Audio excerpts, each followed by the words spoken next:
नमस्कार फॅमिली आणि good morning. तर बघा मी कामावर आलेली आहे आणि या कामावरच्याच किचनमध्ये आज मी तुम्हाला मोड आलेल्या मुगाची मस्त हेल्दी अशी रेसिपी दाखवणार आहे. तर मी स्वयंपाकाची कामं करते आणि कामावर मी ह्या मोड आलेल्या मुगाची एक मस्त हेल्दी आणि टेस्टी अशी रेसिपी बनवणार आहे. कोणती रेसिपी आहे, किती झटपट होते ते तुम्हाला पुढे दिसणारच आहे.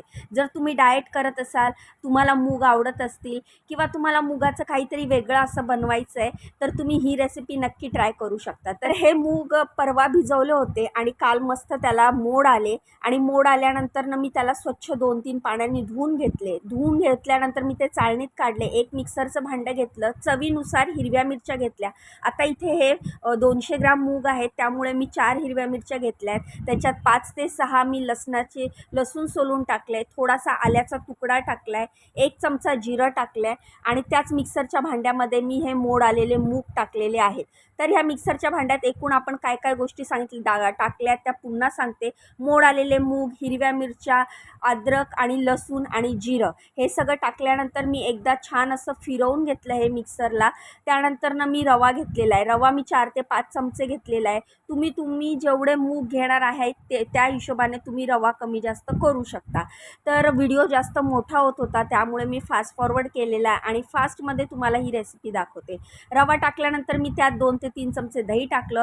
मीठ टाकायचं म्हणून मिठाची बरणी काढायला घेतली, तर त्यात मीठच नव्हतं.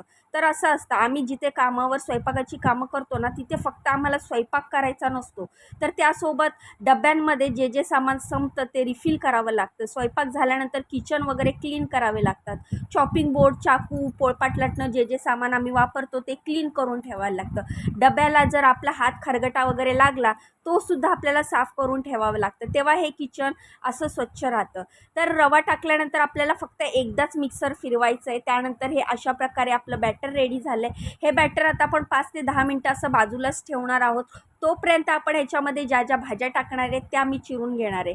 तर मी इथे पिवळी बेल पेपर घेतली, 1 कॅप्सिकम घेतली, 1 गाजर घेतलं आहे, थोडंसं बीटरूट घेतलं आहे आणि 2 ते 3 बीन्स घेतलेले आहे. तुमच्या घरामध्ये ज्या ज्या व्हेजिटेबल असतील त्या तुम्ही घेऊ शकता. ह्याच्यामध्ये तुम्ही बॉईल केलेले कॉर्न, बॉईल केलेले मटार हे सुद्धा टाकू शकता. मी गाजरचं साल काढून घेतलं. मी हा इकडे अर्धाच गाजर घेणार आहे. त्यानंतर हा बीटरूटचा अर्ध्यापेक्षा छोटासा तुकडा आहे तो घेणार आहे. तर हे किसनीचे 3 साईज आहे, सगळ्यात छोटी, मीडियम आणि सगळ्यात मोठी. तर मी सगळ्यात मोठ्या बाजूनी हे बीटरूट आणि गाजर किसून घेणार आहे. जर तुम्हाला असं किसायचं नसेल तर तुम्ही बारीक बारीक पीसमध्ये कट करू शकता. या सगळ्या भाज्या आपल्याला बारीक बारीक अशा कट करून घ्यायच्यात.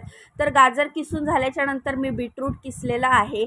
तर बोलतात ना की स्वयंपाकाचं काम म्हणजे काय, फक्त येतात स्वयंपाक करून जातात, पण जे प्रोफेशनल कुक असतात ते त्यांच्या हिशोबाने व्यवस्थित असं सगळं स्वच्छता करण्यापासून, किचन वगैरे क्लीन करण्यापासून, गॅस ओटा सगळं स्वच्छ ठेवण्यापासून हे काम करत असतात.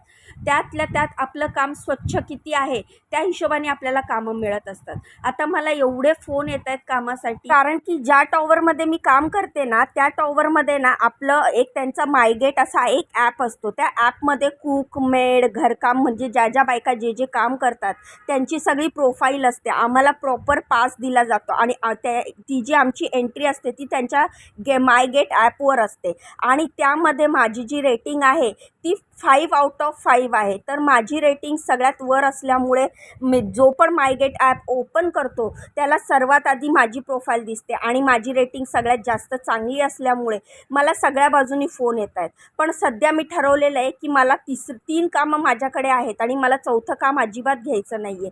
कारण हे 3 कामं केल्यानंतर घरी गेल्यावर आपलं सगळ्यात मोठं 4थं आपल्या घरचं काम असतं, जे की माझं दिवसभर चालतं. कारण घरची जबाबदारी फक्त स्वयंपाक करणं नसतं, बाकी घर स्वच्छ ठेवणं, किचन वगैरे आपलं स्वच्छ ठेवणं, घरात साफसफाई करणं, कपडे, भांडे, झाडू, लादी.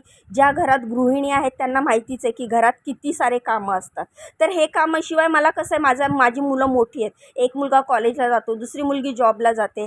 तर त्यामुळे काय होतं ना, मला घरची जबाबदारी पण माझ्यावर, त्यांचे टिफिन, त्यांचं वेळेवर खाणं पिणं ते सुद्धा असतं. त्यामुळे मला अजिबात वेळ मिळत नाही, म्हणून मी 4थं काम अजिबात घेणार नाही आहे. तर बघा आपल्या सगळ्या भाज्या भाज्या कट करून झालेल्या आहेत. त्यानंतर जे मिक्सरच्या भांड्यामध्ये आपण मुगाचं बॅटर केलेलं ते मी एका बाउलमध्ये काढून घेतलं. त्यानंतर सगळ्या ज्या कट केलेल्या आणि किसलेल्या भाज्या आहेत त्यामध्ये टाकल्या आणि छानपैकी मिक्स करून घेतलं. तर कसं आहे ना, हे 10 मिनटं आपण ह्यासाठी ठेवतो. ह्यामध्ये आपण रवा टाकलेला आहे. तो रवा छानपैकी फुगतो आणि तो मुगामध्ये छान मिक्स होतो. त्यानंतर मी हे आप्पे पात्र घेतलेलं आहे. आता तर तुम्हाला माझ्या रेसिपीचं नाव कळलंच असेल. अख्ख्या मुगाचे, मोड आलेल्या मुगाचे आप्पे आपण करणार आहोत. तर मोड आलेल्या मुगाचे आप्पे एकदम हेल्दी आणि टेस्टी डिश आहे ही. तर इकडच्या कामावरच्या मॅडम आणि सर दोघेही जिमला जातात, त्यामुळे ते हेल्थ कॉन्शियस आहेत आणि ते असे हेल्दी डिशेस खातात. ह्यांच्या घरामध्ये सगळ्यात जास्त व्हेजिटेबल, कारण हे प्युअर व्हेज असल्यामुळे व्हेजिटेबल्सचं सगळ्या गोष्टींमध्ये व्हेजिटेबलचा वापर केला जातो. तर आपण ह्या बॅटरमध्ये थोडासा इनो टाकणार आहे. तर हे 1 पॅकेट इनोमधला 1/4 म्हणजे पाव पॅकेट इनोच मी ह्याच्यामध्ये टाकलेलं आहे. तुम्ही इनोच्या ऐवजी सोडा पण टाकू शकता. इनो टाकल्यानंतर छान मिक्स करून घ्यायचं आणि तेलने ग्रीस केलेल्या आप्पे पात्रामध्ये लगेचच हे बॅटर टाकून घ्यायचं. आधी आपण आप्पे पात्राला तेल लावून घ्यायचं, त्यानंतरच आपण ह्यामध्ये इनो टाकायचा.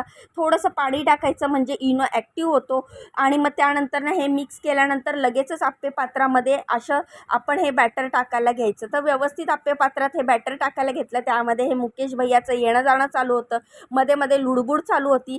सकाळच्या वेळेला ते माझी गडबड असते आणि त्यामध्ये ह्याची लुडबुड असते. तर अशा प्रकारे हे व्यवस्थित सगळं भरून घेतलं. त्यानंतर ना असं थोडंसं हलवून घेतलं. आता हे आपण गॅसवर ठेवणार आहोत. तर अशा प्रकारे हे सगळं मस्त असं भरलेलं आहे. किती छान दिसतंय ना. कुठलीच हळद, कुठलेच मसाले काहीच टाकलेलं नाही आहे आपण ह्याच्यामध्ये. जर तुम्हाला हवं असेल ना तर तुम्ही लिंबाचा रस टाकू शकता, त्यामुळे खूप छान टेस्ट येते. पण ह्याच्यात मी कुठलाच मसाला, हळदसुद्धा टाकलेली नाही आहे. बीटरूटमुळे हा छानपैकी रंग आलेला आहे. एका बाजूनी शेकून झाल्यावर ते पलटी करायचं, दुसऱ्या बाजूनी शेकून घ्यायचं आणि दोन्ही बाजूनी आपण छान असे हे आप्पे शेकून घ्यायचे. आणि हे आप्पे करताना नेहमी गॅस बारीक करायचा. मग तुम्ही कुठल्याही गोष्टीचे, रव्याचे आप्पे करा, पोह्याचे आप्पे करा, ज्वारीचे आप्पे करा, बाजरीचे आप्पे करा किंवा मी मुगाचे केलेले तसे आप्पे करा. कुठलेही आप्पे करताना, इवन डोसासुद्धा करताना गॅसची फ्लेम नेहमी बारीक ठेवायची, जेणेकरून आप्पे आतून पण शिजतात. आपण एखाद्या वेळेला डोस्यासाठी मीडियम किंवा फास्ट गॅस करतो, ते चालून जातं. पण आप्पेच्या वेळेला आपल्याला फक्त गॅस बारीक ठेवायचा आहे, जेणेकरून बाहेरून जर आप्पे मस्त शिजतील आणि आतूनसुद्धा शिजतील. तर अशा प्रकारे जे जे आप्पे रेडी झाले ते मी काढून घेतले. पुन्हा थोडंसं तेल लावून घेतलं आप्पे पात्राला आणि बाकीचं जे उरलेलं बॅटर होतं ते ह्याच्यामध्ये टाकायला घेतलं. तर आता मी तुम्हाला दाखवते बघा, किती मस्त असं बॅटर टाकून घ्यायचं. आपल्या बॅटरला किती छान रंग आला आहे. तुम्हाला जर हवं असेल तर तुम्ही ह्याच्यामध्ये हळदसुद्धा टाकू शकता. तुम्हाला हवं असेल तर तुम्ही ह्याच्यामध्ये मिरची पावडर, तुम्हाला जे मसाले ॲड करायचे ते करू शकता. पण मी हे डाएटसाठी बनवते, कारण इकडच्या मॅडम डाएट करतात, त्यामुळे मी ह्याच्यात कुठलेच मसाले, इवन मी तेलाचा वापर पण खूपच कमी केला आहे, जे की तुम्हाला दिसत असेल. तेलाच्या ऐवजी तुम्ही तुपाचा किंवा बटरचा पण वापर करू शकता. अशा प्रकारे अगदी 10 मिनटामध्ये हेल्दी आणि टेस्टी मोड आलेल्या मुगाचे आप्पे आपले रेडी होतात. तर ही डिश तुम्ही ह्याच्या आधी कधी ट्राय केली आहे का, मला कमेंट करून सांगा. आणि जर नसेल ट्राय केली ना तर तुम्ही नक्की ट्राय करा. तुम्ही म्हणाल रीमा खरंच बिना मसाल्याची हेल्दी आणि टेस्टी डिश ह्याआधी मी कधीच खाल्ली नव्हती. तर खूपच टेस्टी होते ही आणि खूपच हेल्दी आहे. लहान मुलांना जर तुम्हाला टिफिनला द्यायची असेल तर तुम्ही टिफिनलासुद्धा देऊ शकता. आणि ह्याच बॅटरने तुम्ही डोसेसुद्धा बनवू शकता. डोसे बनवताना व्हेजिटेबल लगेचच सगळ्या मिक्स करायच्या नाही. आपण जे आधी मुगाचं आणि रव्याचं बॅटर ग्राइंड करून घेतलं ना, ते बॅटर आपण मस्त तव्यावर पसरवून घ्यायचं. त्याचे डोसे टाकल्याच्या नंतर त्याच्यावरून आपण सगळ्या भाज्या टाकायच्या आणि दोन्ही बाजूनी असे डोसे टाकून घ्यायचे. तुम्हाला जर ह्याच्यामध्ये चीज आवडत असेल तर तुम्ही किसून चीज पण टाकू शकता किंवा चीजचा क्यूब पण टाकू शकता. जर तुम्हाला चीजवाले आप्पे बघायचे असेल ना, मला कमेंट करून सांगा. मी तुम्हाला पुढच्या वेळेला चीज टाकून आप्पे कसे करतात ते सुद्धा दाखवेल. पण ह्या वेळेला मला मॅडमनी सांगितलेलं चीज नको टाकूस, तू असे प्रॉपर म्हणजे त्याची खरी टेस्ट आम्हाला कळू दे. मी पहिल्यांदाच हे आप्पे ट्राय केले आणि मला वाटलं पण नव्हतं की इकडच्या मॅडमना आणि सरांना हे आप्पे एवढे आवडतील. त्यांनी नाश्ता केला नाश्ता करतानाच मला लगेचच फोन आला, रीमा आम्ही नाश्ता करायला बसलो आहे आणि खरंच हे मुगाचे आप्पे एवढे टेस्टी झालेले, आम्हाला खूप आवडले. आणि ही रेसिपी आता त्यांनी त्यांच्या नाश्त्यामध्ये ॲड केलेली आहे. तुम्हाला ही रेसिपी कशी वाटली मला कमेंट करून सांगा. व्हिडिओला लाईक करा, चॅनलला सबस्क्राईब करा, मला खूप खूप सपोर्ट करा. इंस्टाग्राम फेसबुकवर बघत असाल तर व्हिडिओला लाईक केल्यानंतर चॅनलला फॉलो नक्की करा. आणि हे बघा आपले हे फायनल अप्पे रेडी झालेले आहेत. तुम्हाला मी हे ओपन करून दाखवते. किती मस्त असे बघा, बाहेरून क्रिस्पी आणि आतून सॉफ्ट असे हे अप्पे आपले तयार झाले. तुम्ही जाण्याआधी व्हिडिओला लाईक, चॅनलला सबस्क्राईब करा. चला मग उद्या भेटूया. बाय.